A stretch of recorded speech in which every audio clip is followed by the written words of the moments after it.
Welcome to Let Me Fix This. Enjoy the video. You already have your footage. Start by importing it and dropping the main clip onto the timeline.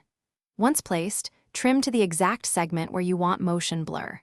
Make sure your project settings match the final output, for example, 16, 9, and 30 FPS, because motion blur behavior depends on frame rate.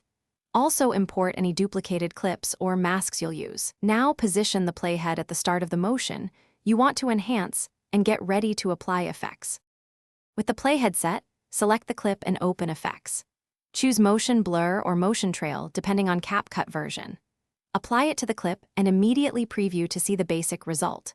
Then adjust intensity to control streak length and the shutter or opacity parameter to smooth or sharpen the blur. If your motion is directional, rotate or set the vector so the blur follows movement. You can keyframe intensity or direction over time for changing speed. Keep checking playback at full resolution. Finish by refining keyframes so the blur ramps in and out with the subject's acceleration. This makes the effect feel natural. If the blur affects the whole frame, use a mask or duplicate layer and apply the effect only to your subject. Once satisfied, export using the project frame rate and a higher bitrate to avoid compression artifacts that ruin blur smoothness.